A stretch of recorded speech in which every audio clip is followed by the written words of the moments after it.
Imagine being stuck on a plane, grounded on the tarmac.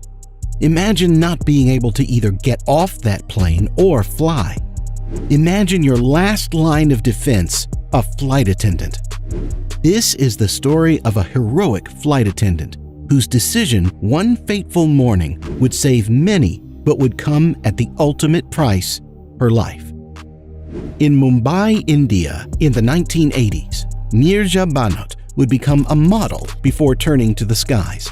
At the age of 18, she was discovered outside of her college by a photographer. Soon, she was modeling for different brands, and her face became well known in TV commercials and magazine ad campaigns. Neerja became a star. Shortly after her newfound career, her parents spoke to her about getting married. Around the world, there are many cultures in which women and men are married by arrangement through the family elders, and so Neerja agreed. Soon after, she discovered that the man she married was cruel and abusive. So Neerja did one of the bravest things for women in her culture at the time. She left him. After the divorce, Neerja decided she wanted a different career, and so she turned to aviation. She applied to become a flight attendant with PanAm Airlines, which at the time was the largest international air carrier of the United States. Out of 10,000 applicants, Neerja was one of the few who got the job. Neerja was so good, she soon became the senior flight attendant of her crew. She was only 22. In a different part of the world, terrorist organizations were gaining a foothold. The Abu-Nidal organization, named for its leader Sabri al-Banna, a veteran terrorist known by the nom de guerre Abu-Nidal, had become internationally famous.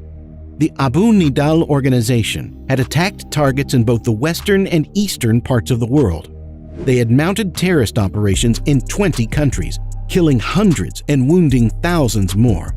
To Abu-Nidal, Christians, Muslims, and Jews were all the same. They spared no one. By the mid-1980s, Abu-Nidal was the most dangerous terrorist organization in the world. It was September 5, 1986. Back in Mumbai, India, Neerja boarded PanAm Flight 73 destined for the United States. There were 379 passengers and crew on board. It was early morning when the flight made its first stop, Jinnah Airport at Karachi, Pakistan. As the plane was getting ready to depart, there was a deafening sound of gunfire in the distance. What was happening? Shortly after, at 6 a.m., 4 militants of Abu-Nidal crossed the airport tarmac in a van with wailing sirens dressed as airport security.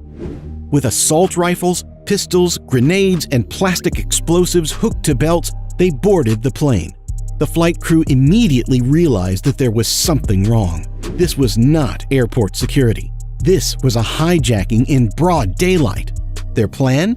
To take the aircraft to Cyprus and demand the release of prisoners being held there. Neerja took her first brave act as a flight attendant that day. She shouted "hijacking" on the intercom, enabling another attendant to enter the emergency code into the flight deck. This alerted the pilots to what was happening in the main cabin, and they escaped through the hatch in the front.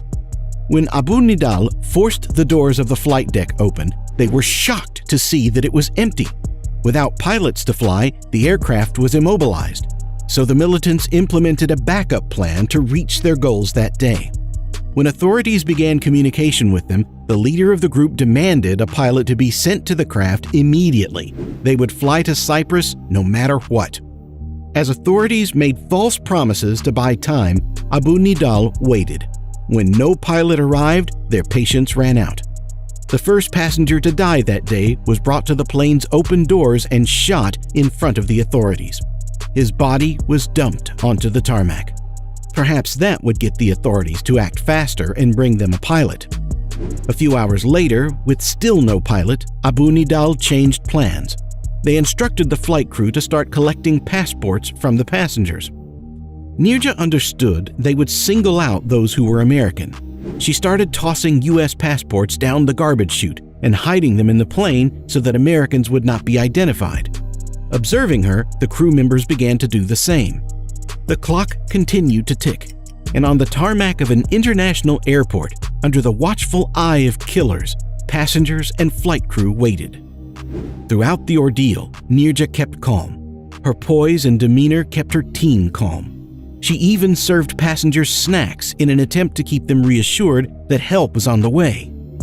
It was 17 hours later when the power on the plane suddenly cut out and complete chaos erupted. The militants tried to detonate explosives, but when that failed, they opened fire in the cabin. During the mayhem, a crew member threw open the emergency exit with a slide, and Neerja began to help passengers escape. She did not leave herself. As Neerja turned to shield 3 children from bullets, the next passenger she was trying to send down the slide, she was struck. The militants' ammunition had run out, and Pakistan's Army's Special Service Group stormed the aircraft. It was finally over. Hundreds had been wounded. 20 had lost their lives. One of them was Neerja Bhanot, a 23-year-old flight attendant who had acted with remarkable calm during the most challenging moment of her young life.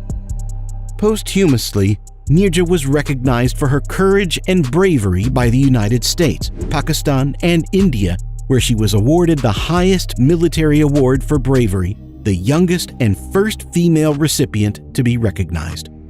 For all of the decisions she made that fateful day that saved countless lives, Neerja Bhanot was a real hero.